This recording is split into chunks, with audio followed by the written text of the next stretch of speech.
Hello and welcome to another episode of An Echo of Glory. If you're listening on the Spotify or Apple, I am actually smiling, but it won't last long. But I will smile as I introduce Catering Supremo, Adam Nathan. Hello. How are you? I am all right. How are you? Not great. No, I lied. I'm not great. Jake Sanders, have you fixed your, No. your mics? James, can you fix my mic? Jake Sanders has got a drooping problem. I'm having a shocker. How many times have you been in this studio? More times than we've won this. All right, we'll do the club news while James fixed Jake Sanders' microphone. Broken. I think it might be in a home game. One touch and This is what was the worst start? This or Spurs on Saturday night? definitely. Jake's back. Club news. 18s drew 2-2 with Arsenal. Arsenal ended with 9 men, and Spurs ended with 10. Proper scrap. That. Finished 2-2. Did you see it? No. I just saw a clip. Like it just there was Were a foul. the Reds all in one? Yeah, it was Okay. just like a foul in the middle, and then it was just like 20-man brawl. And Did Arsenal men finish with 9 against us once at 99. Spurs? yes, we beat him. The Sherwood free kick each. Someone got sent off. Was it Freddie Lundberg that did the V sign after? Down Yeah, the I think front? afterwards. And then Yeah. Absolutely He lost his head. hacked Dominguez, wasn't it? Yeah, he Yeah. Was probably it went over the Ginola? top. Like really, yeah, Keown and Lindbergh, yeah. So that was 2-2. Women didn't play. 21s didn't play. I couldn't see any more appointments to the board this week, so that was quiet. And the men, well, technically didn't play either. They were there. They had a fixture. We'll come to all of that very soon. I want to go back, though, to Wednesday night. Was it in Paris or Tuesday night? Wednesday night in Paris. We didn't do a show after. I don't want to necessarily talk too much about that game. I, foolishly, was in, I won't say high spirits, but my negativity was put away in a box for 3 days, thinking, we'll be all right against Fulham on Saturday. Forget the fact it wasn't. How did you feel after PSG? When you break it down, we lost 5-3, but how did you feel after PSG? Pretty frustrated. It was a banter game, and I don't think you get better by having games like that. I know that there were people have been so desperate to see anything from an attacking standpoint that I felt there was a bit of a conflation of goals equal attacking, and we were better, and we did create some overloads. But I think when you play like a wacky formation with sort of no wingers and all your midfielders, like that's a type of thing that you can do as a wild card, but I don't think you can use that as a building block to progress. And it was a job for a night that nearly worked until it catastrophically didn't. But, you know, there were still players playing cowardly passes backwards to trigger PSG's press for the second goal when we had the ascendancy. And it felt like it was, you know, level game, go and attack, score a goal, go conservative, concede a goal. Oh, it's drawing, go and attack, score a goal. Oh, we're winning now. Let's go conservative, concede a goal. It was just a different version of why I'm frustrated about everything right now. Because you were like, why is everyone getting so excited?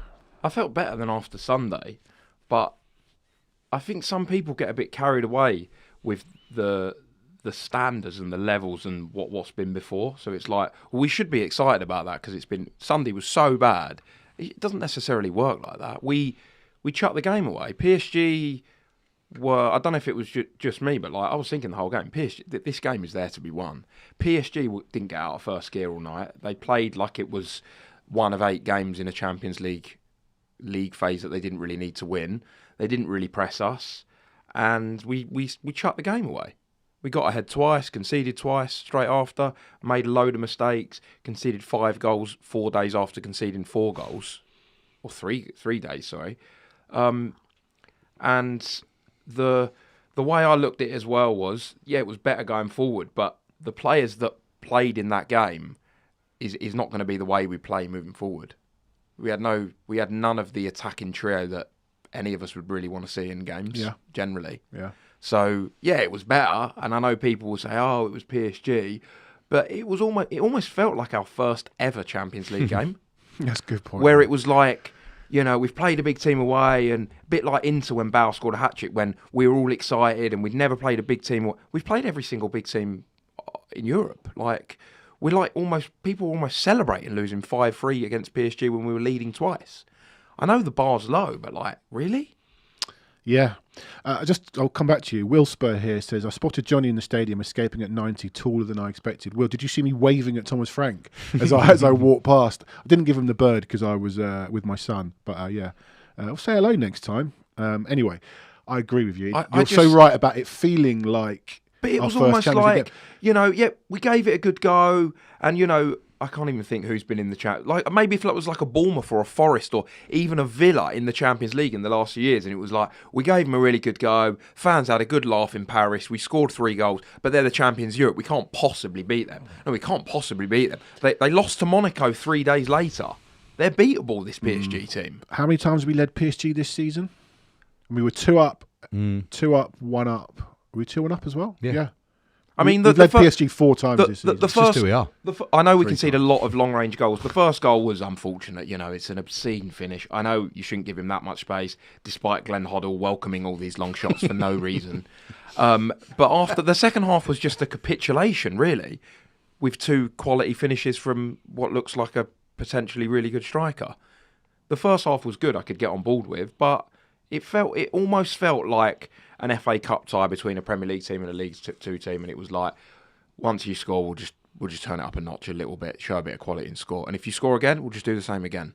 Yeah, the fourth goal, Romero hacks a pass away, then Porro uses the wrong foot and somehow contrives to give away a corner with his left foot when he could just boot it with his right foot. Sarr tries to control it in his own Sarr presses the wrong button on his FIFA controller and they just hook it in. I mean, it was a shambles. And then the last goal, Romero lets Kvaratskhelia walk through because he seemingly had enough. And then the penalty, all right, fine, whether it was or wasn't, there's not a load Romero can do. We've seen them given, fine. Yeah. All right, before we get started officially onto Fulham, I just got an email from Pizza Express saying, happy birthday, Johnny. It's not my birthday. So, hey, things are looking up. You claim a free pizza? Things are looking up. I don't know. I need to look into You one of those that sets up like 10 different accounts, different with different birthdays. You can, No, not at all. We've got a week tomorrow. We're giving away the Mickey van der Ven shirt. Is James listening? Hey, here it is. This is the Mickey van der Ven shirt. Just before he goes to Madrid, we're going to give this from away. The game he made his second best intervention of all time. Yeah. Brilliant intervention on Wait, can we just talk Saturday. about Pizza Express? Speaking of interventions, for half an hour. Yeah. What's your favourite pizza? Chicken and sweet corn. What? I like the Polo ad Astra from there with the. I don't know the base. names. You can't got talk the food thin with base. this guy. I can't know the talk. names. We can talk about it. Chicken You and got sweet to have the corn. thin base from Pizza Express. Pineapple on a pizza? Don't mind it. No, I wouldn't go for it. No. Okay. Anyway, Mickey van der Ven shirt. You got to be a member. This time next week, we're going to give this away. We jokingly said after we've lost to Brentford, but it might actually happen. But we're going to give this away. You've got to be a member, not a subscriber. That's great. You've got to be a member to win this next week. We're going to give it away. To be a member, you can do that now on your laptop, on your phone, on your desktop, wherever you want. You can become a member of this wonderful podcast. Do it, and you can get the Mickey van der Ven shirt. Right. What do you want when you're struggling? Which team would you pick to play at home? Fulham would be one of them. Yeah. Well, it's one of the 4, isn't it? Probably one of the team. Other than the 4 3 promoted teams. Yeah. And Wolves. Oh well, we're really good at home to Wolves. No. But Other than Man City, yes. Yeah, one of them 4. Yeah. But equally, I watched it with a Fulham fan. One of my good friends is a Fulham fan, and I said to him, "You couldn't really have many better away fixtures." And he went, "It's still Tottenham." I said, "You couldn't have many better away fixtures this weekend." Well, the fixture computer chucked up Fulham at home. We thought, I wouldn't say I skipped down the high road, but like I said, after PSG, I was like, he plays like that on, like he did on Wednesday. Fulham at home, we'll be all right. And maybe Sunday was Frank's nadir, and he changed it up against PSG and realised that if we pass the ball on the floor, we might score goals. And if you pick Colin, you might score goals. Alas, we came to Saturday night. This was the team. We went 4-2-2-2-2-2-2-2 again. Vicario, Porro, Danso, Van der Ven, Udogi, Gray, Palhinha, Kudus, Bergvall, Colin Mawani, Richarlison. I would ask you if it was the right team, but we have absolutely no idea because by 5 past 8, the game was over.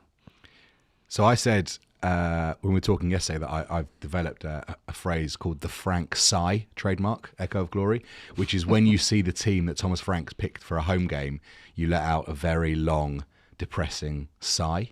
And actually, you made a great point because you said it's 10 out of the 11 players I would have picked, so I can't complain too much. But the problem the biggest one was that one. The 11th player is the decision, and we all wanted Bergvall and Gray to play after It decides Wednesday. the game almost. So the 11th one pick, just so I can make clear that people know what I'm thinking about, is instead of picking Xavi Simons, he picks João Palhinha. In isolation, not a bad player, but we're just talking about it's Fulham at home. It's nominally one of the easiest games you expect to have, and it's not just about whether Simons is playing well or whatever. The mindset of doing that and how that must permeate through the team. It depressed me looking at it as a fan. God knows what it must do to the players. And you kind of know how the game's going to play out from there. And I guess what you have to think is, well, hopefully we're able to keep it tight and we'll take our chances. And 2 goes down in 5 minutes. Siemens is an interesting one because I really like him. I think there's a player there. I appreciate he's weak on the ball at times and he's not that popular. I don't think we've seen the best of him. Right now, it's simple. He's not getting the chance. He seemed to, whether the bar's low or not, he gained a bit of momentum. Copenhagen and United were his best 2 games. He looked much better on the ball. I know Copenhagen's, I know the level's a bit lower. And he went away for the international break, scored, confidence increased a bit more, came back for a massive week, and he was on the bench in every game. I mean, what is the point? He doesn't fancy him, does he? Well, not fancying him again. Do you know what? I would have, we all sort of wanted him to start Arsenal, but I can see why he didn't. Yeah. They are an extremely physical team with, I know they don't have Gabriel, but they've got some big defenders. They've got Rice and they've got whoever, fine. I can accept that. PSG and Fulham were must-starts, and especially after PSG. Fulham is like the perfect game for that kind of player. It's like, low on confidence. They're not the most physical team. We should dominate the ball. It's a home game. I know the atmosphere's a bit toxic. It should be the perfect platform for him to tell him to go out there and play. Just play. Don't worry about defending. Just get on the ball and play. And I was, even by the team lineup standards, I was astounded. You sent a message in about a minute or so before the teams and went, something like Simmons isn't allowed to play football or something. I was like, wow. I was astounded he wasn't playing. Just before the kick-off, they lined up, obviously, because they were ready to kick off. And I looked at the Spurs team and I went, I don't actually like this team. And for the reasons, I want Siemens to play. We're very simple people, certainly at Spurs. Clip that for the TikTok, James. He is a flair player. He's not your Ginola or Bale, obviously, but he's a player that will, if he's on it, will get you a little bit excited and will do things that other players don't do. Like he came on and in the first 5 minutes he'd gone past someone. We hadn't seen that all evening. Yes, he didn't have a great game, whatever. I looked at the team, I went, and I turned to the guy I was with, I said, I actually fear for us today now. I've looked at this team and thought, how are we gonna progress the ball? We know we've only played 3 through balls at home all season in the Premier League. We just want to see exciting players. And I know you can't just chuck them all on the pitch and hope for it to work. But as you say, picking 3, a 6 and 2 8s or 2 6s and an 8. One of the most wild things I don't know if this is just me pretending this happened. He played 2 strikers and a right winger, right? That was my next point. It was very lopsided. Has that ever happened though? He literally played. I was trying to work it out. I was saying to one of my mates, it's Richarlison. No, wait a minute. It's 2 strikers and a right winger. He basically said, we're not interested in the left side. Which, fair play. We've not had a left winger for about 18 months that is competent. But in a home game, to not play a left winger was... He didn't need to play Richarlison, and it looked weird, and it ruined Udogie as well. Yeah. Udogie was terrible. It just ruined him. There was no one in front of him. Just going back to the starting lineup and the formation. He's been here, people say 30. He's only had 13 games. 20 games. He's had 21, I think it is. He doesn't know... we like the fact we hear he's adaptable and that's fine and he's prepared to play different formations. He doesn't know his best team and he doesn't know his best formation. And I think after 21 games, that's worrying that we can't go to the ground and go, this is a team he's picking today. I was thinking about this morning, actually. When our biggest criticism of Ange was sort of the no plan B. Play one way, doesn't change anything. And when Frank came in, we all saw that sort of tactical flexibility and adaptability as something really to cling to. But actually, in the classic Tottenham overcorrection way, you do need to have a style that you are going to play.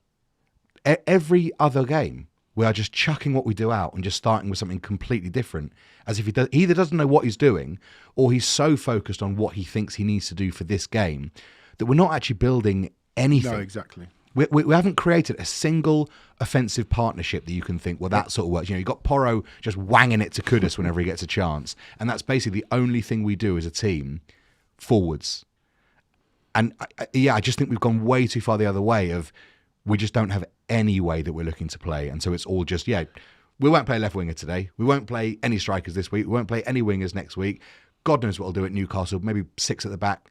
I've got nothing to look at and think, that's what we'll do today. It's a big problem. I think we do have one partnership, which is Kudus and Porro. Yes, wang it to Kudus. It's get Kudus doubled up, drop the ball back into the pocket for Porro, who tries to cross it. Yeah. And that's how Brentford did it. They loved crossing from that angle. But 2-0 down after 5 minutes, the earliest we've ever been 2-0 down. It's not the earliest the team's ever been 2 down, is it? No. At home? No. I don't know who that is, but it's not. Because someone said it and I thought, No, it's not us. Going to blame Christian Romero for the first goal. His 5 yellow cards means he didn't play. We all love 3 of those yellow cards were not yellow cards. I agree with that. His reputation got him some of those cards. The header from Danso. We were 1-0. Talk about setting the tone early. Yes, exactly. And do you know what? I normally don't watch things back ever when we lose. I like maybe yesterday, I watched it back just to, because sometimes you get it wrong in real time. And I just wanted to see if it was what I saw. I've not seen it. It was so bad. He could have taken it down or headed it to any player or just headed it clear. He literally headed it straight to, was it Josh King or whoever it was, the Fulham player? It was so bad. And we've been very complimentary of Danso. And that set the tone for us and him the whole night, that one header. Yeah, Romero doesn't do it. Again, the pessimist in me. The moment he had it, I went, well, we're in trouble there. Well, we were in trouble. What again? No, I think I said. But they had I think I possibly. over. Okay, I think I said we're 1-0 down here, and the ball's on the halfway line at that point. What then happened? Again, I will never see that goal again because I don't ever want to see it again. They went down the wing, they crossed it. Did Bergvall and Udogie leave it for each other? Or someone Bergvall went to step out and then went back in and went down like he was out of platoon, like an extra. Right. Like he just split the gap between them. I don't know what Bergvall was doing. I don't know what any of them were doing. But someone actually said, I think Gary was saying, and someone else in the chat said that Van de Ven in the first 30 seconds just hoofed the ball out of play under no pressure. Did. Yeah. And I was listening to that game on the first 10 minutes on the radio, and they just sort of said, and Van de Ven, and he played it out. And I'm thinking, that sounds a lot worse than the way you've made it out. And I think people have picked up on it, that those are the little tone setters that it just brings you down straight away. Well, the last thing we needed was to be 1-0 down after 2.5 minutes. More than that, be 2-0 down after 5 minutes. What I saw, and that was right in front of me, Vicarioooohhh, I'm a bit higher up, obviously, but almost was staring me in the eyes as he comes out. When he came out, I went, oh, good work, Vicarioooohh. He came out quickly, assured, got the ball, and he's facing the West Stand, and you think, just kick it. Are you going to kick it? Do you know whose fault that is? Yeah, his. Nope, Pep Guardiola. Obviously, it's not Pep's fault, but players have this horrible mentality, and Bergvall did it at 2-1 in the second half, and he just gave away a throw-in. Players have this horrible mentality where they have to keep the ball. They have to. And at Sunday League level, I remember playing with some not very technical players that used to give away throws, and I used to think, why didn't you just keep it? But in a Premier League game, when you're 1-0 down and under pressure, just give a throw away, and he did it 2 minutes after the goal and got a sarcastic cheer. Just give away a throw-in. I know you want to keep the ball. We'll win the ball back from the throw-in. Not a problem. It's not his job to keep the ball from the left back. Just clear it out for a throw. Even if you have to give away a corner, it's another phase of play. That is like this whole modern-day mentality of we must keep the ball. Just clear it. If we weren't 1-0 down, I don't think he would have done it. They were so frazzled. I think he thought, if I boot this out at 1-0 down, they're all going to have a go at me. He was so frazzled. He should do it more at 1-0 down. Well, he spends most of the time kicking it off because he can't. He's got terrible distribution. Has he reached the goal yet? Is he back in his goal yet? People have given him criticism for not he's never bringing getting back. that. But I tell you who could have saved it. Danso 3 defenders. That is the one thing that you would learn at any level of football. If your keeper's out your goal, get back on the one line. of you. It was a great finish, but like any player that was standing in line with the ball would have cleared it or controlled it. Great finish and great finish. Our muzzle. Look that up. It falls to Harry Wilson. The only player on the pitch that could do that for none probably of our either players team. could do it. Yeah. Yeah. who scored a number of brilliant goals Yeah, against us, Harry Wilson. He only scores really good goals, Yeah. to be fair. But He doesn't Porro score could have many. got back on the goal line and was caught it more in his Danso. mouth guard. Danso was just standing there. It was all of it. It was odd. Bizarre. Okay, but after that, let's talk about after that, because what I heard after, we've booed for many years at Spurs. Have we booed players? I mean, Chris Armstrong was the last one. I Sanchez remember. got booed against Bournemouth, which was not very nice. That was that ugly Stellini game. Emerson got booed at some point. I think he blazed a shot into Haringey at some point against Leeds, I think, and he got booed. That wouldn't have just been one game, Gilberto got booed as well, and then he scored against West Ham. Yeah. Okay, we've done it before, and I don't Royale like got it. Emerson Royale, yeah. Harry it's Kane got Barnes. booed, didn't he? Did he? Oh, well. Who? What I heard was it was out of order. I watched that back as well because in real time I didn't really pick up on it. I watched it back. It wasn't great. I'm a booer as well. I wouldn't boo one player. It wasn't great. I know people are frustrated. They weren't booing Vicario. Oh, they were. They weren't. No, they were. They were booing the situation. No, and because it was, they waited for him but to get the ball. I know, but it was more like it wasn't a personal dig at Vicario. It was the whole situation. Yeah. Vicario's generally quite popular. I know fans have had enough of him, and he's not good enough. It was just all the frustration coming out. It wasn't great, but do you know what? Don't give away goals, and you won't get booed. What do you say? What did you say? Your phrase? Play silly games, win silly Yeah. prizes. If only there was a way that you could stop the booing. Well, yeah. Booing. It's not great, is it? It's not. I'd never. Heard I never have an issue really with the halftime, full-time stuff. I think that's a bit pantomime. But Golly got booed. you know when you're there when it feels a bit more toxic and a bit more pointed. And look, Vicario had a dig at the fans a couple of months ago, and people have long memories for stuff like this. It was, it's 8 o'clock on a Saturday where no one really wants to be at football, much as you pretend to. Yeah. It's 2-0 to Fulham after 5 minutes. You've not won a home game for 3.5 months.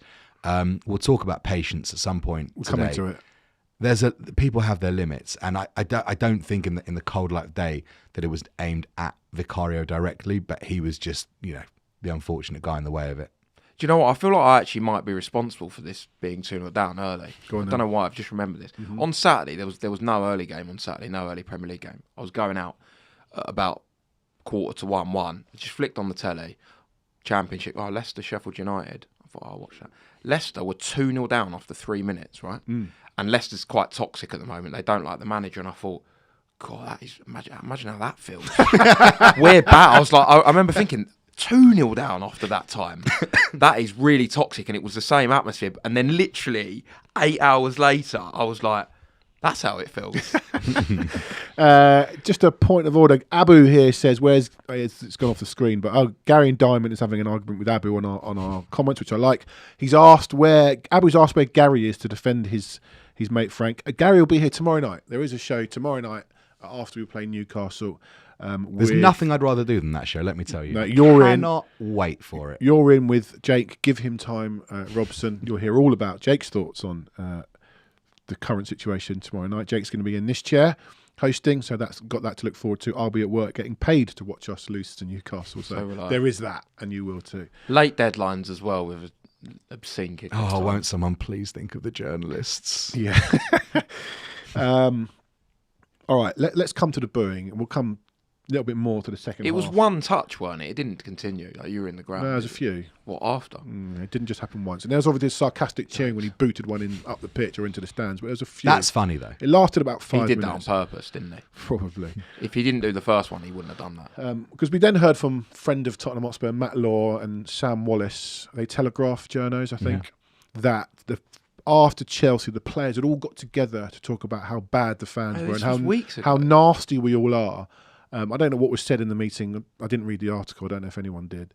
But basically, we're the bad guys, and them losing every week is okay. And we've got to get behind them. And until such time they won't perform and start winning football matches. Where are you on the whole disconnect now between everybody?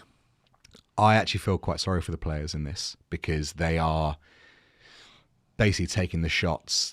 They're not taking any shots. Well, no, not taking any only shots. Burnley had fewer shots You're than right. Spurs. I really set that one up, didn't I? they are, unfortunately, the only visible people for us to vent any frustration at. And unfortunately, it does feel like the dam has burst in the relationship between the players and the club.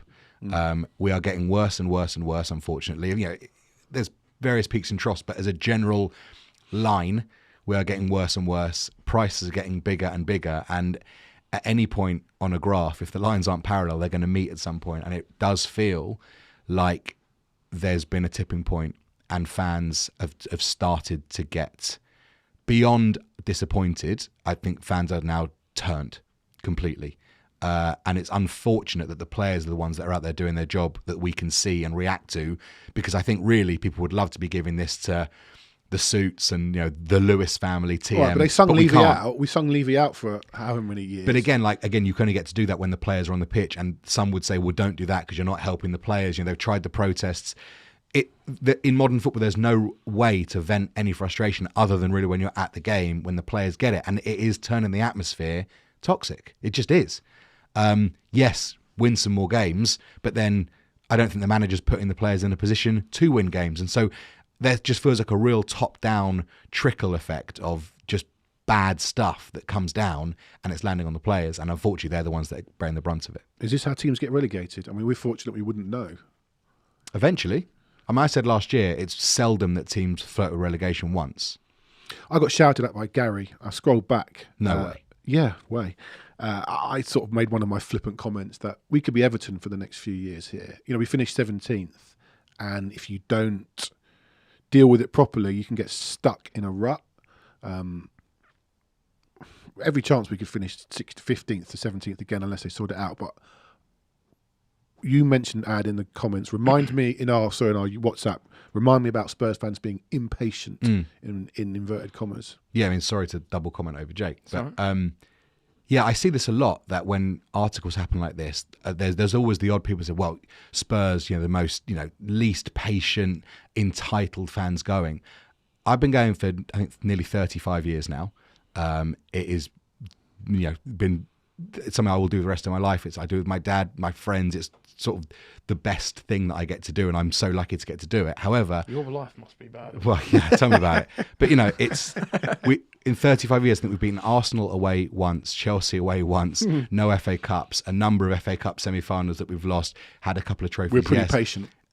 The least impatient people I know are Tottenham fans, but eventually it builds and builds and builds, and it pops. And it just feels like right now we have hit the point of no return for some people. And it does have a lot to do with the prices of these games. Someone said yesterday, what are we paying, £71 per league point on our home season ticket the last 2 years? We are being served up slot. Cheap at twice the price, yeah. As Alistair Gold said, we're being served up slot for Michelin star prices. Yeah, and like, you can't, fans are not robots, and we've put up with a lot. And eventually the patience runs out. People don't like the prices argument, but you can never get away from that. You can never get away from that. They're not going to drop. They're not going to drop. All the of prices. us here, and all of us, on this podcast, have got season tickets, and we're happy to pay the money. But it's still a lot of money, and it's always relevant. If that is the product that you are getting compared to what you're paying for, if that margin is that big, you can never get away from that. I saw Jackie Oatley mention it on Sky, and a few other journalists have mentioned it on Sunday Supplement. You cannot get away from that. You can't. They're not dropping the prices. No. I get that, but that's our reason to moan. We're not entitled. We're not here coming on here saying, I'm not even, the standards are dropped. I'm not even saying I want us to even be challenging for top four. I can accept that the standards have dropped completely. But we are Tottenham. We've got £1 billion stadium. We're not Fulham or Crystal Palace. And we don't want refunds. We're not sort of doing that sort of thing. Like, the players should be paying our way, paying us back for the tickets. £1,400 for a season ticket. No one pays near that in the league. And that's not even near the most expensive. I wasn't going to go Saturday. Chelsea was mine a dear. Stormed out of that. Didn't go to United. Not going to go to Slavia. By the way, the attendance against Slavia it's going to be under 25,000. Could they fit into the old White Hart Lane? Is the challenge. I wasn't going to go, but like you said, it's a family thing. My son doesn't have a season ticket. There was a ticket. One of the boys wasn't going to go that I sit with. I'll take my son. Why? Because I want to go with my 10-year-old son to Spurs. And I apologised to him on the way home. And I turned to my dad and said, "It's all your fault. This is the line of succession." I do that. We're fickle enough. Let's be honest. They start winning, we'll all be happy. But we've got to move this on to the manager. Got to. someone said, I think an Arsenal fan, or great to see some opposing fans in the comments. Spurs fans were so worried about, I can't remember exactly what he said about getting a Ten Hag situation, and we found ourselves in one, which points to the fact a lot of people saying you shouldn't have sacked Ange. No, just Is he available, Ten Hag?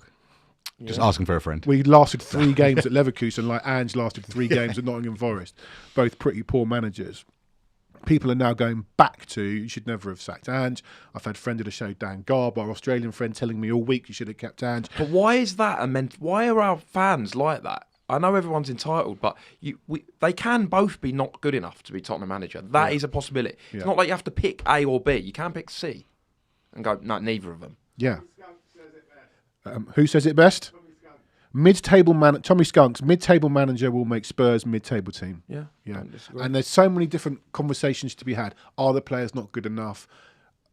Blah, blah, blah, I'm blah. hoping that work will get right. Say that again. George Penge, I'm actually in London that week. I assume he means for Brentford. I'm desperate to go to a game, but I'm half hoping work will get in the way. George, mate, if you want a couple of tickets, send me a DM. Genuinely, we've got some tickets available where we sit, and we can maybe sort that out for you. Anyway, different story. You will have to pay £50 for membership. You though, will of have to course. pay £50 for a membership. I've lost my train of thought. All right, Thomas Frank. Yeah, done. Yeah. I am done. We said it 3 weeks ago. If you went tomorrow, you wouldn't be surprised and you wouldn't be that bothered. Like you've said and I've said, I'd be a great Serie A chairman. If I don't like them, they'd be gone. I'd be standing there, sitting there like, grapes in one hand. The thumb You of wouldn't doom be with sitting the there. other. You would have stormed out already. You would have done a Marinakis against Chelsea. No, he'd be on a Shay 20 Long, minutes gone. lying down in his box. The argument is I don't know who there is to come in. I would like Xavi because he would appreciate the big white thing with air in it. Was it going to be an orange thing soon when they turn to the winter ball? He'd appreciate us playing football. He'd turn up, look at my medals. He's won Champions Leagues and La Ligas and one of the best players ever. Do I think he'd come? No, he's waiting for the right project. In my head, Tottenham's a great project. I'm probably a little bit biased, but £1 billion stadium, still in the Champions League for a few more months. All that stuff. Xavi, come to Tottenham, please, mate. I actually don't. But would we play him in a 2 or a 3? Yeah, Xavi and Xavi. Would he have to get? Would Xavi have to change his name? Siemens would have to get Siemens because Xavi. That would sum want Xavi Siemens up if he wasn't even the best Xavi now at the club. That would, wouldn't it? Yeah. All right. Forget who comes in. Ad, you've been sort of done a little bit longer than others. There's 2 main reasons. The first one is, and I was saying to I think you guys, if you reel through the old managers we've had, I can give you an idea of how they're intending to play, just as like a one sentence, this is what they're trying to do. I have absolutely no idea what Frank is trying to do. Well, yeah, get out of the club as quickly as possible, full stop. I've no I idea. respect that. I've no idea what Frank is trying to do to get the ball from back to front and how to score a goal. And yeah, like some people responded, say, well, they're just trying to get crosses in. That's not really a strategy for how to win. That's a very random way to score. And the other thing is that, and I think this does matter with the stadium because it is a big old bowl that you need to sort of create something in.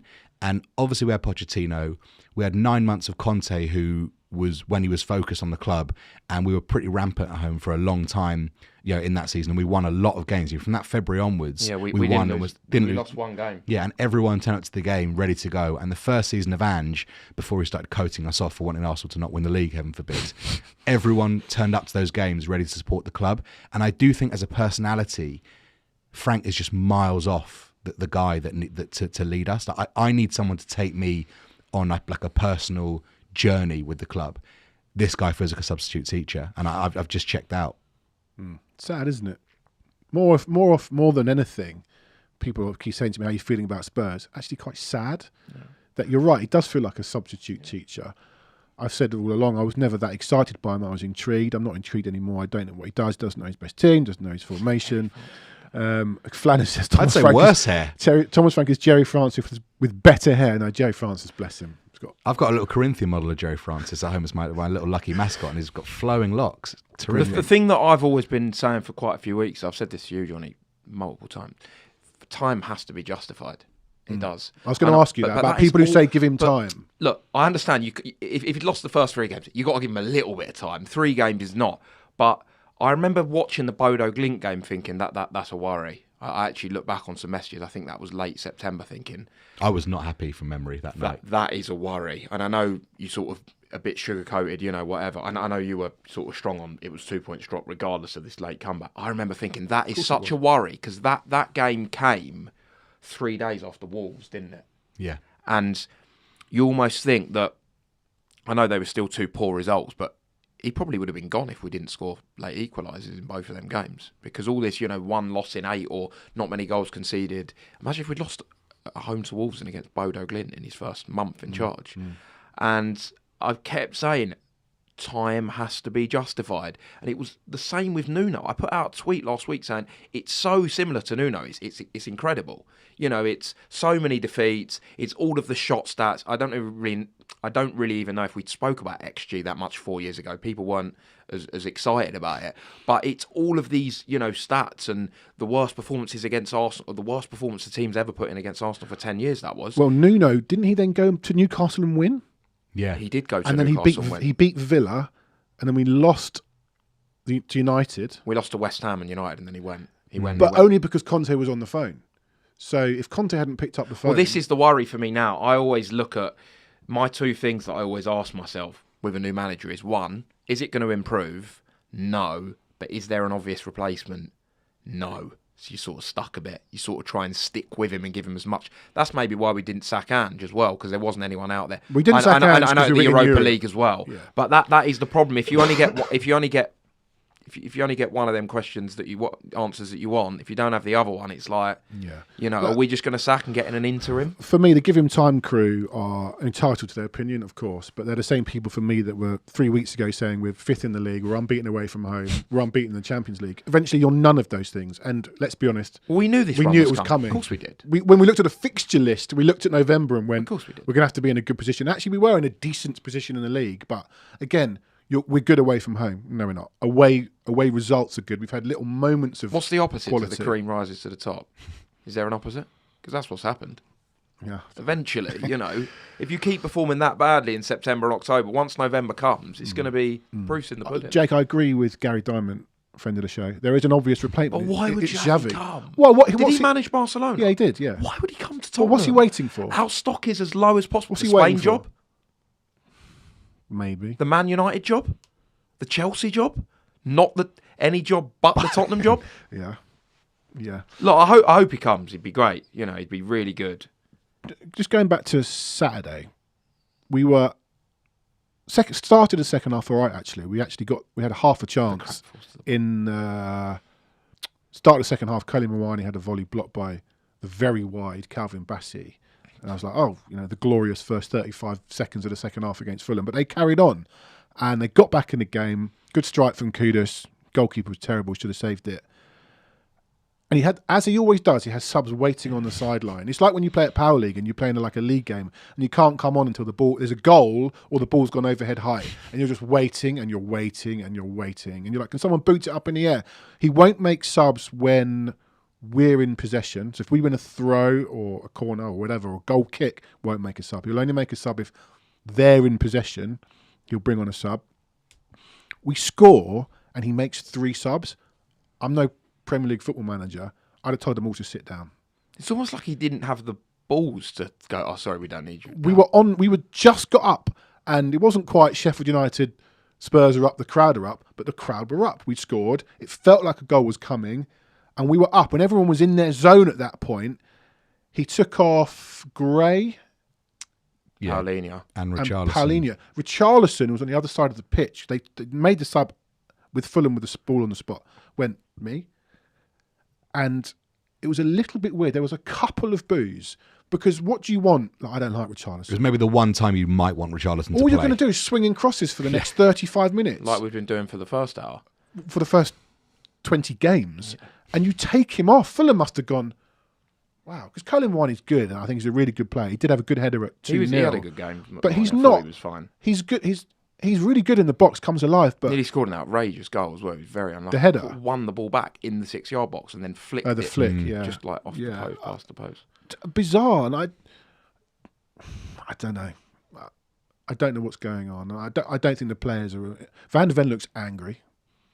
Yeah, I thought Van der Ven was getting sent off. I think Frank's hierarchy of player is quite interesting and probably worth a discussion because let's say you've got 3 wingers you could bring on it's Odobert, Tell, and then Johnson doesn't even get a mention. Now, I'm no fan of Johnson, but I do think it's pretty amazing that chasing a goal in a game like that when you're only really going to be attacking, Johnson's your top goal scorer from last year. I don't necessarily mind it, but it strikes me as quite interesting that Johnson doesn't get on the pitch in a game like that. I've forgotten about him. I tend actually not to look at the subs when the team comes in. I'm more focused on the 1 to 11, and they all warm up down the other side. And even if they're warming up in front of me, He didn't warm they're all up. dressed the same. I can't never work out who's who.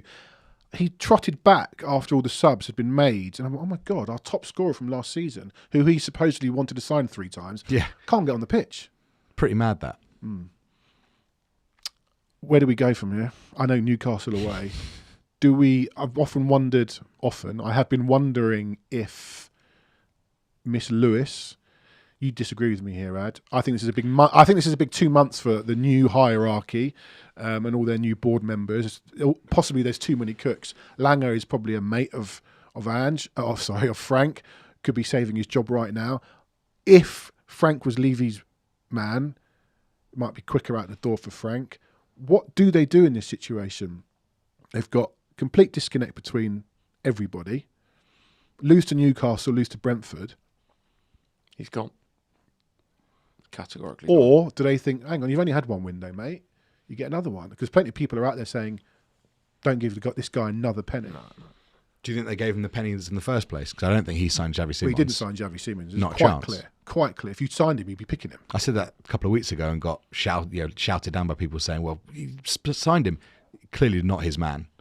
I actually don't mind the director of football buying players for the club, for the manager to use. I think that's a healthier structure for a club than just backing the manager and whatever he wants to do, particularly the way we flip-flop around. I don't know I honestly don't know what to do. It's very true. I mean, I would sack Frank immediately and deal with the repercussions of that afterwards, because I just don't think we're going anywhere.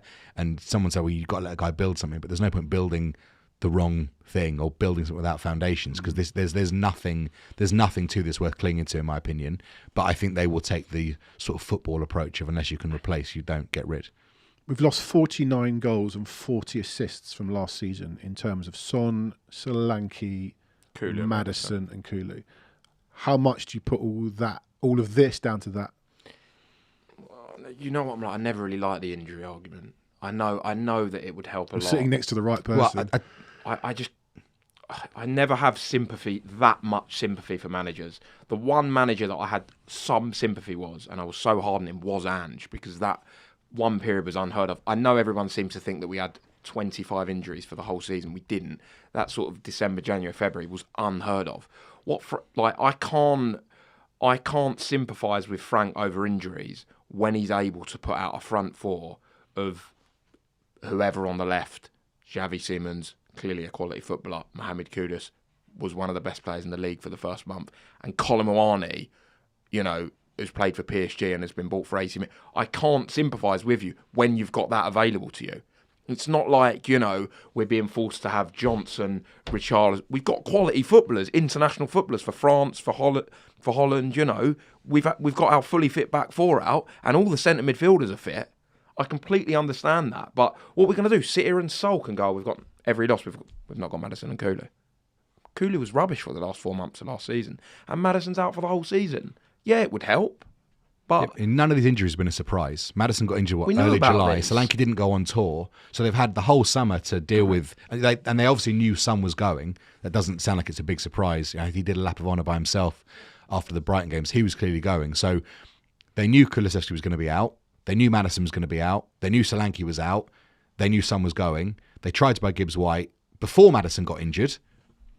Didn't basically buy anyone. But then they lose Maddison, so you're now 2 down, and they get Simmons only, so you're 1 down. So I sympathise with Frank, because I don't think he's been bought enough good players. I think the summer window, again, has been largely terrible, but he could be picking more I'm just proactive sick. teams. I'm sick to death of hearing about injuries.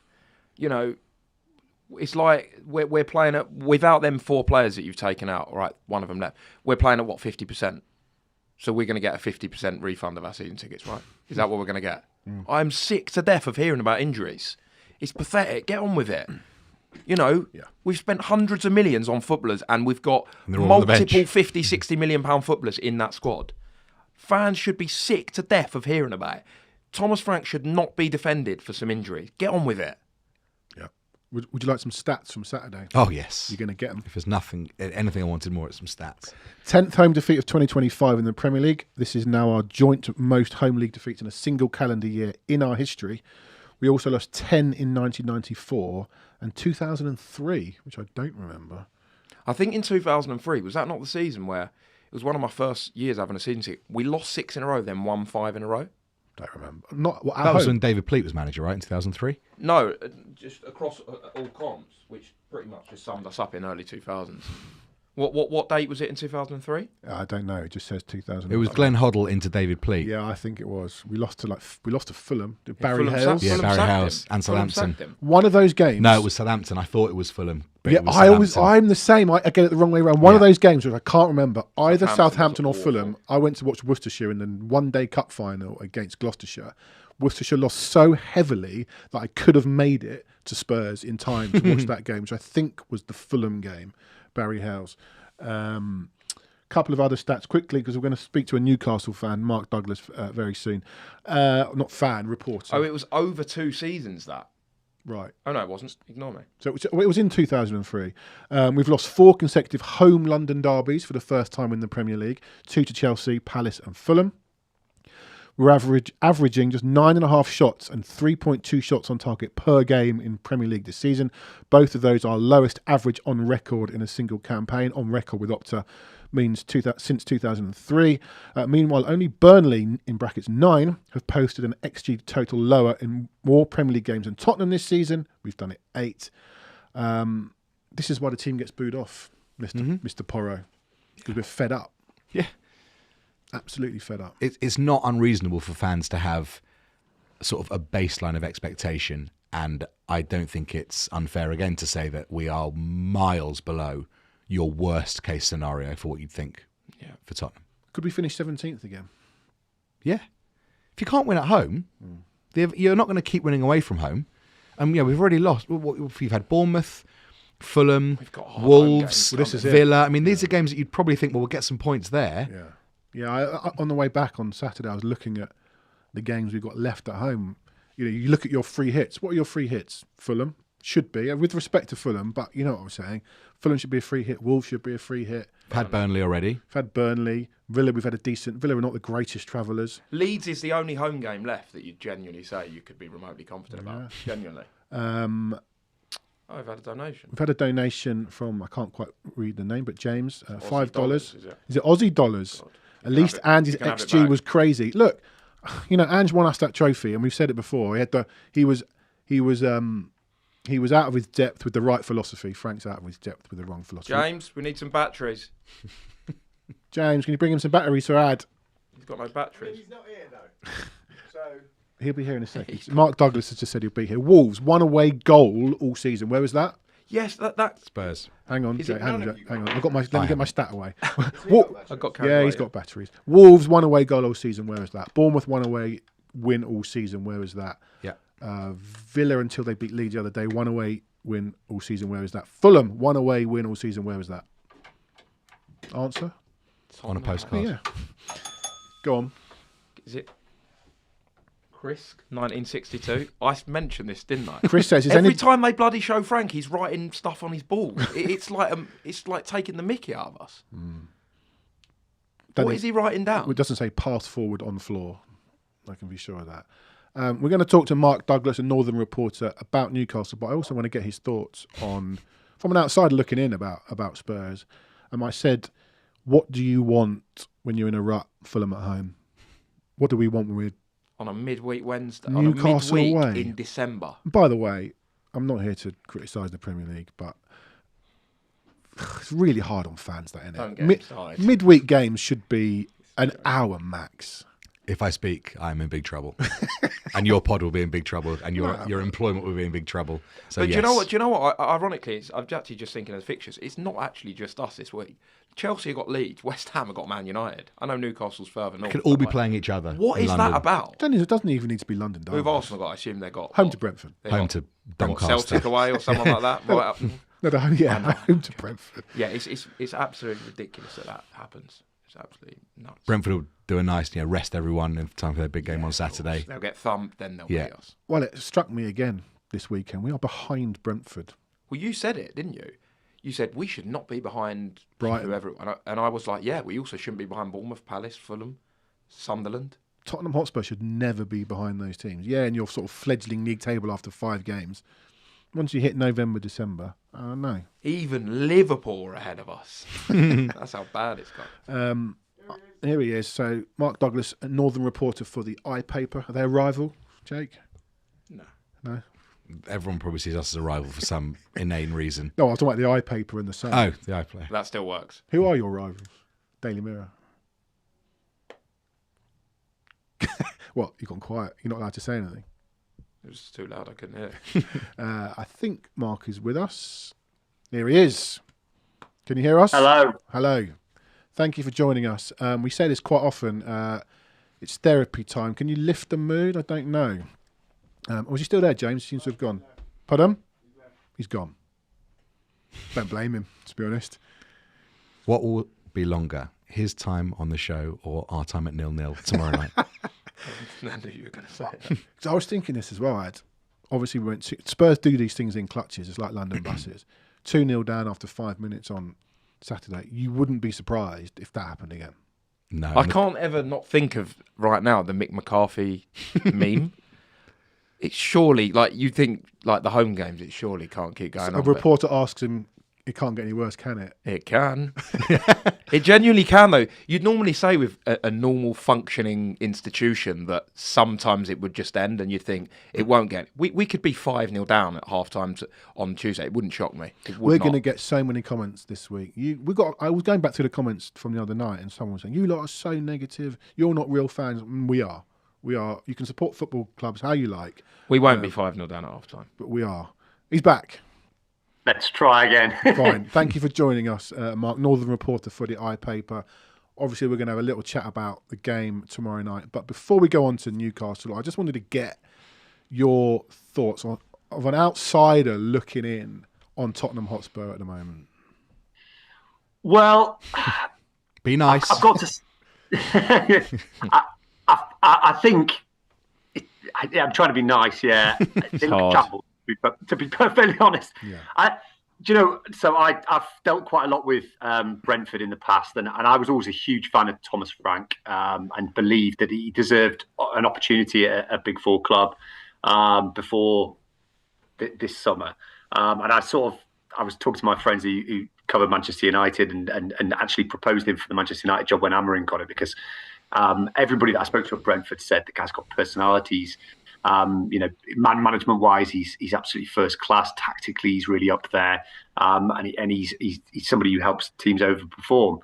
But there was something about the move in the summer, the squad that he was inheriting, that just felt a little bit jarring. It didn't feel like it was maybe the right time for him to go into Tottenham, and it sort of proved that way. I think he needed to get off to a good start, which obviously he did, and I think it looked all right. But they look soft again. And I think that's the problem that I've always had with Tottenham, is that that, and we'll get on to Newcastle later, because Newcastle kind of have that opposite thing where, they aren't soft, they're not easy to get at. I think Spurs are. I was watching the game on Saturday, and you just knew something like that was going to happen after they conceded that early goal. They don't look like a team that's going to come back and win back from winning positions. And I think that my worry for Thomas Frank is, once the die's cast, as it has been, as it feels like it has been now, it's very, very difficult to get it back. And all these preconceptions about what kind of manager he is, you bring in a mid-table manager, you're kind of building to be a mid-table club. I just don't see how you get back from that. And my worry for Tottenham is they've tried every type of manager, haven't they? Now, they've tried the elite guys. They've tried the sort of up-and-coming Ange Postecoglou, maybe this kind of all-out attack guy. They're now trying the marginal gains guy. You just wonder where they're going to go. And I know people, we've got a lot of Tottenham fans in our office, and they talk about Iraola and things like that. But you worry about anybody going into a club where it feels like maybe the fundamentals aren't quite right, and that's maybe where Tottenham are at the moment. And it says it all that I don't think Newcastle have been great shakes this season, but I am confident that they're probably going to get the result on Tuesday. So it probably tells you something about Tottenham, because they've got a really good team and a really good squad, and Newcastle should be fearing that game. Newcastle fans should be worried about Tottenham coming up to St James's No, they Park. shouldn't. I don't get that feeling that they are, and that's the kind of thing. But a team like Tottenham coming up to Newcastle, 10, 15, 20 years ago, you would have been worried about that result. Hang on, 10, 15 years ago, didn't they beat us like 7-1? 4 years ago, maybe. There was a game, wasn't there, where they actually got relegated and still thrashed Tottenham, and Tottenham were kind of in the Champions. That was fascinating. Yeah, we've not forgotten that one. It's funny you talk about Thomas Frank and how he was perceived by you guys last season. I think we all sort of approached the appointment with cautious optimism. An adult in the room is what we were saying. The players are going to get coached, etc., etc. Having watched a bit of Spurs now, do you think? I think most of us are on the idea that this maybe is a bit of a step up that's not quite working out as much as a Tottenham thing. But which way do you see it? Because I suppose from the outside looking in, you might think, well, Tottenham are a basket case, and actually this isn't a black mark on Frank's legacy, and he could become the next Man United manager because of his fundamentals. But I don't see it that way. I think he's probably shown what he is and what his levels are. But I wonder what you guys think of that from the outside. I think what I feel about Tottenham is they've recruited to a certain model. They've recruited really, really excellent young players. I think you saw like a year ago, they were almost trying to be the Brentford model of bringing in good young players. That's how it looked from the outside. I mean, I as I said, don't cover the club in any great detail, so I wouldn't know for sure. But it looked to me like the recruitment was done for a certain type of football club, and I'm not sure that Thomas Frank was maybe the right person to come in. I do agree that there is that element, isn't it? There's always the problem with appointing from a kind of a lower league club, and not lower league club, but a lower kind of level club, if you will, in Brentford. And we saw it at Graham Potter at Chelsea as well. And that's the worry, I think, probably that's stopping clubs from going all in on Iraola at the moment, because he is maybe waiting, I think, for a bigger club to come in. He's another outstanding coach. I think probably a different kettle of fish from Thomas Frank in some ways. I think he's probably got a little bit more of a style that would suit a Tottenham or a kind of Manchester United. But yeah, I do. I think there's a bit of both. When they made the appointment in the summer, somebody said to me, who's not a million miles away from the situation, he should be a little bit careful about his next move, because it will dictate how he's perceived. I mean, Graham Potter, yes, he went in and got the West Ham job, but let's be honest, he wasn't ever going to get another job like Chelsea. Maybe Thomas Frank, maybe he needed to wait for a club that was a little bit more attuned to what he's maybe about. And I think for me, the manager, you can't say that it wouldn't be a black mark on his CV, because you only get one of these kind of opportunities, don't you? Because you're not going to get the Manchester United job after you've failed at Tottenham. That just isn't how it works, unless you're Jose Mourinho and you've got a huge CV behind you of kind of proven, as a proven winner. I can't see Thomas Frank managing at this level again if it doesn't work out for him at Tottenham. It feels very early to write him off from an outsider's perspective. The problem is that I suppose when you've lost the crowd, and it felt a little bit when you watched the pictures on Saturday as if you maybe had lost the crowd. When you lose the crowd at a club like Tottenham, at a club like Newcastle, at a club like Chelsea, it's very difficult to get it back. I mean, Ange did it by winning a trophy, but even then, I think I got the impression, looking from the outside, that it probably was the right time for him to go, because of where they were in the league. You can't be Tottenham and be bottom half of the Premier League. It's just not possible. And I think that probably you've got to give him in my opinion, I think you've got to give him to the end of the season, because you've got to see how it plays out. I don't think the managerial market, I know you're also, he's not getting to the end of this week. I don't think the managerial market is there at the moment. You rush into a bad appointment, and that's the problem. I deal quite a lot with people up at Bournemouth. I think Iraola, the one thing I would say about him, if Tottenham fans are sort of talking about him coming in next, he's a very sort of honourable guy. His integrity is really high. I don't think he'll leave Bournemouth mid-season. He wouldn't leave Rayo Vallecano to go to Leeds mid-season. I think he's got a contract at Bournemouth. I think he'll stay there. So if you're looking for that kind of appointment, I don't think it'll happen. Marco Silva is obviously somebody that I know was kind of looked at in the summer. I think I wrote a couple of times. They'd had a couple of conversations with him. Again, is he the next level manager anyway? No, absolutely. But is there not an unwritten rule maybe in the Premier League where you don't nick managers mid-season? But also, Mark, was just looking at Eddie Howe appointed November 2021. You mentioned mid-table manager is going to get club mid-table. More respect on Eddie Howe, I think he's a really good manager. But it wasn't a sexy appointment. But Newcastle at the time had just finished 12th. They ended up finishing 11th in his first season. Arguably, they were a mid-table team, but they had higher aspirations. When he came in, look, he's done a brilliant job. 3 single-figure finishes, a League Cup, Champions League, couple of Champions League campaigns now. When he came in, sort of similar to Frank, were Newcastle fans going, hang on, this isn't very sexy? Well, I think there's a big difference between where Newcastle were when he came in and where Tottenham were when Frank came in, because Newcastle were, for a start, the bottom of the league. They just had Steve. We were 17th. We finished 17th. Yeah, I suppose it's kind of, I suppose if you look at it on paper, you just finished 17th. But you had also won the Europa League. You'd win the Champions League next year. Yeah. The budget was totally different.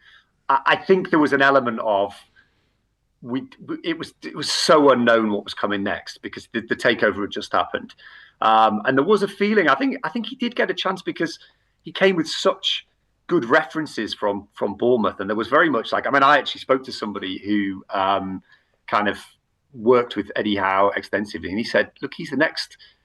I think he's the next Arsene Wenger. It was that kind of like thing, and you kind of thought he came with so many different references that kind of talked about that. And Newcastle, they were 20th in the league. They were rock bottom at the time. They'd had Steve Bruce as manager for 2 years. They were in a lot lower position, I think, than Tottenham were now. If Eddie Howe went to go to another club, or if he went to England, or if he got fired, which just I can't see happening for unless there was some kind of major catastrophe down the years, they probably wouldn't necessarily want an Eddie Howe type manager now, because they would kind of say, well, we're a Champions League club, we've got this huge budget, so it would be slightly different. But I just felt Howe was a different kettle of fish, because yes, it hadn't worked for him at the end of Bournemouth, but he virtually, apart from that last season, which was weird because it was COVID, he came with a really, really good reputation, and you knew they were going to back him as well. It was going to be a step change in everything about Newcastle. The difference for Frank was he was coming into a structure that was maybe a little bit different. I know he obviously knows the director of football, and he kind of knew what was going on. The big question for me with Brentford was it Frank who was kind of helping them overachieve, or was it the kind of structure and the football structure that they've got? Now, I speak to people at Brentford, and they sort of said, well, we think Thomas Frank was an outstanding manager, but it's the structure. Yeah, that's what the chairman said when he left. He said, we don't worry, everything's in place here. Keith's going to be fine. Exactly. And you look at where they are in the league, and you'd say, have they got worse? No. They've sold their best players. They haven't got worse. I think the problem for me in Tottenham in the summer was a similar problem to Newcastle. It's that kind of recruitment thing of, they want to sign the very best players in Europe. Newcastle tried it. Tottenham tried it. They're probably just not at that level to sign those players just yet. And that's, for Tottenham, it's more galling than it is for Newcastle, because they've been there or thereabouts for many years. They've got the stadium, they've got the revenue, but they just can't seem to quite get the players that they need. And obviously, I won't mention the player that you'd missed out on who would have made a massive difference to you, because I'm sure that's Morgan Gibbs-White. Forbidden word on this podcast, but that's just what it looks like to me from the outside. Is like Newcastle are trying to get into the space that Spurs are now, and struggling maybe to get those kind of players. Tottenham are trying to get to the next level up. How do you do that? It's really, really difficult, but it's really difficult if you keep making the wrong decisions, and I feel like they've maybe keep making the wrong decisions. I just want to ask you about Newcastle this season. Sort of 9 days ago, Newcastle were having a pretty poor Premier League season. I'm aware that the 2 wins that they'll obviously get this week will, leave them in touch with the top 4, and it'll be 4 wins in a row. But, before the Man City game, was it 12 points from 11 games? I know obviously the season was sort of overshadowed by the whole Isak situation, and Visser's come in and not been fit, and results have been pretty poor, especially away from home. I know the Champions League's going quite well, but from an outsider, I know he's got a lot of credit in the bank, but we were sort of discussing before, should Eddie Howe have maybe been under a bit of pressure? Was he under a bit of pressure if they'd lost to or failed to beat, say, City and Everton, and would he be really under pressure going into tomorrow night? I think probably pressure's the wrong word, because I think he's got so much credit in the bank from last season and a couple of seasons before. I just don't think the board or anybody involved with Newcastle United is kind of talks that way about him because they just rate him so highly. But I think there's questions about certain things that were happening. And one of the big issues up here, I think, is, again, I mean, I kind of, I talked to death about recruitment because it is the way that you basically get, you get good. Newcastle have done recruitment really well. This summer, the big thing for me that would have been the question mark if they didn't win games was they got a lot of money in from Isak, and what they've spent it on it's a questionable thing, isn't it? It's like that kind of thing of the Bale money that Tottenham got and they're not spending it particularly well. You get £125 million in for Isak and you end up signing Jacob Ramsey, Johan Wissa, Elanga. I'd have taken all of those players. Elanga's been really poor so far. But this Crouchy Berbatov regen looks like the best player of all time. What's going on? He's brilliant. Well, I mean, I absolutely love Voltemade because he's brilliant. But it's the question of whether he fits in the system. They've signed a number 10 effectively, and they don't play with a number 10. That's the kind of weird thing. Can't relate. They didn't have any other options. They were kind of getting to the point of the summer, I think, and this is where it felt like a mess in the summer, and probably why they started so poorly. They didn't have Isak, but they ended up signing 2 strikers on pretty much the final week of the summer. Now Eddie is much like probably Frank and much like Amrin and a few other managers. He's a systems guy. You've got to be ready for his system, and I think that's what you saw with Lewis Hall, who's obviously an outstanding left back, and Anthony Gordon as well, who started really poorly at Newcastle because it took them a while to get used to the system. That's what I'm pinning my hopes on with Elanga, that once he gets in the system and gets a run of games playing with the 2 fullbacks who they've got who are really, really outstanding, you're going to see something from him. And I love Voltemade, and he scored a lot of goals. The one slight thing you'd say about him is he wasn't operating a lot in the box. I think he'd scored, before the Man City game, he'd scored pretty much every shot he'd had on target. Feels unsustainable long term if you're not getting into the right areas. And he does play a lot behind the kind of traditionally where Isak played. Isak was a kind of in behind guy, and he was just perfect for the system they were playing. And they signed Wissa to basically be that guy, and Voltemade was the guy who was going to sort of develop as they were going on the season. But because Wissa got injured, they had to play with Voltemade. He scored goals and he's a big personality, and I think it's kind of worked. But it's also changed them as a team, and they're maybe adapting to that. And that's one of the problems that they've had, I think, especially away from home, is they aren't this kind of high-intensity, rock-and-roll football kind of team. They weren't in those 2 games, which they lost. They were much better at it on Saturday and obviously won the game. And they should have beaten Marseille. I mean, that was a crazy game. I was out there, and that was a mad game as well. But they're sort of like, it's like the Premier League season full stop, isn't it? There isn't really an outstanding team in the league this year, and that's probably the frustration for Newcastle. Unfortunately, we think there might be, but under that. Yeah, well, are they though? I mean, they're not Liverpool from last year. They're not a Liverpool Man City when they were kind of dueling for the title. I don't think they're like that. I saw they played well when they came up to Newcastle, but they weren't like invincible. It wasn't like when you saw Man City or Liverpool the year they, I think, finished second. They came up to Newcastle, and Newcastle were playing really well at the time, and they just sort of had that. It's like they had the fire in them, the way you just thought they were just not going to win this game today. I didn't feel like that about Arsenal when they came up, but I haven't felt like about any team. I haven't felt about like any team this season really. And I think Newcastle are in that mix, aren't they? I think really interesting what you say about high intensity. I think that's what we want from Spurs. Newcastle are very different to Spurs at the moment and really good at home, other than obviously they were brilliant at Everton on Saturday, but anyone can go and win by 3 goals at Everton, right? Just that's what we want, I think. And I look at Newcastle similar. I've had issues with the boardroom level, and it's been sorted out. Just before we let you go, Mark, a quick prediction tomorrow. We were saying what we want on the back of a poor run is Fulham at home. Well, we've given that one away. What we don't want when you're on a poor run is Newcastle away. Just how do you see tomorrow night going? I think Newcastle win the game. I think probably a low-scoring game because I don't see Newcastle maybe repeating the kind of 4-goal blitz. And I'm assuming that Frank will tighten things up and look to go a little bit more safety first, which I know you probably won't want to hear because he's tried that and it's not gone particularly well. But I would think it'd be a low scoring game. It's such a weird season. There's been games where I wouldn't have gone into the Man City game and thought the Newcastle were going to win that game.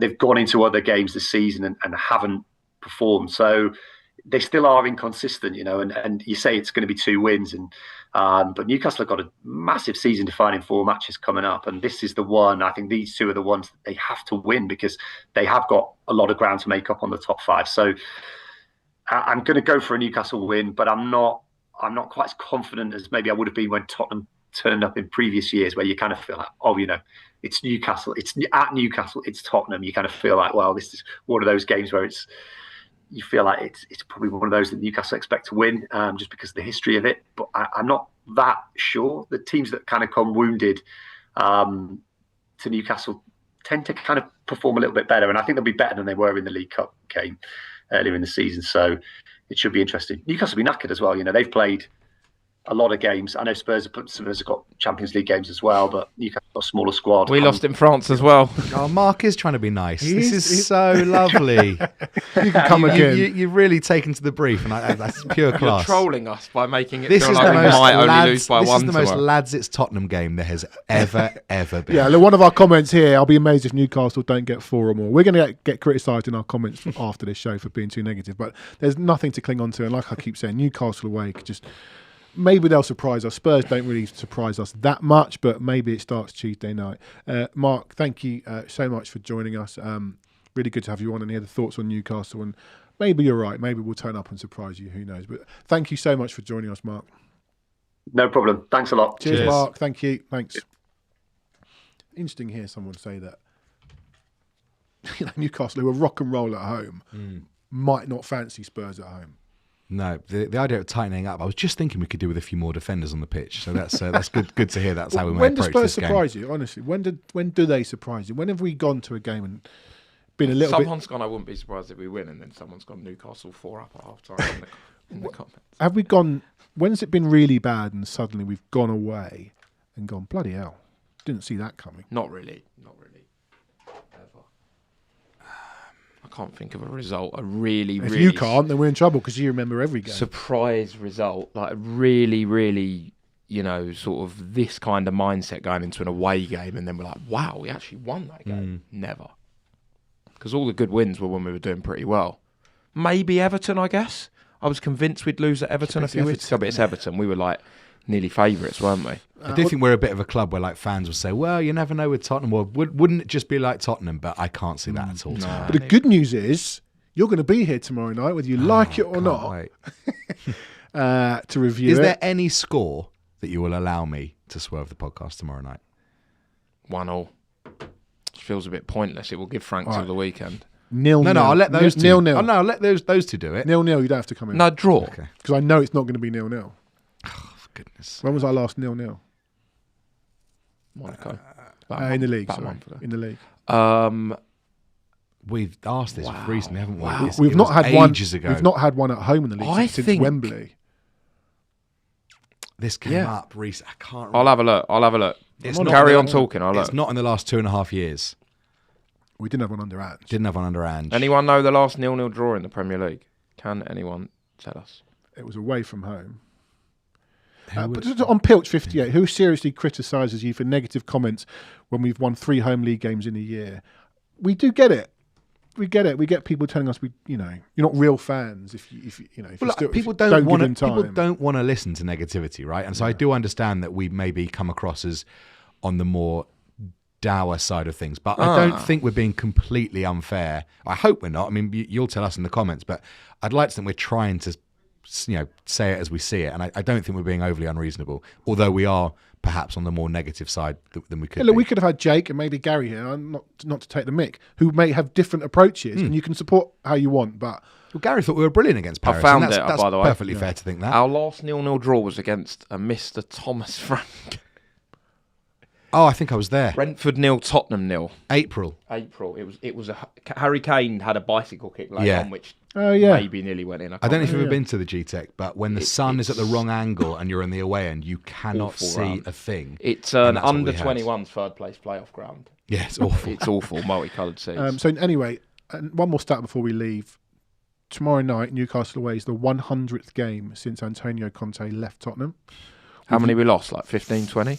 Yeah. We've lost 44 of 99 games in the Premier League since Conte left. In the previous 99, we lost 31 of those. For those with Mauricio Pochettino pajamas, he only lost. They're on the way, by the way. He only lost 46 of 202 Premier League matches, which was your fact, Jake. 44 in 99. How good was Poch, by the way? Yeah. And he lost about half of them in the last 5 months. What a good idea to get rid of him. When you look at the last 6 years since him, obviously the right thing to do is get rid of him, eh? 44 out of 99 is Do you know that is mad. Do you know the only team who've lost more in that time? Wolves or West Ham? It was Brentford. How convenient. And whatever happened to Thomas Frank? Where did he end up? Yeah, right, okay. We got to do a prediction. Yeah, we are going to do a prediction. We all predicted us to not lose to Fulham. Did you really? Well, obviously. Fulham should be a free hit to Tottenham Hotspur. Tottenham are arguably harder to deal with. Yeah, Craig Silver. Football is supposed to be an escapism from the hardship of day-to-day life. Tottenham are arguably tougher to deal with. That is incredible. You're not wrong, mate. Go on then, Ad. Oh, God. It's hard because... Here he is. JJ, your mates here. JJJ in name. the comments. Let's not. There's give him 2 ways this airtime. game can go. There's have the players packed it in, or have they not? And I think it's 5-1 or 2-1 to Newcastle, depending on what we are. And I because I can't be miserable forever. It can.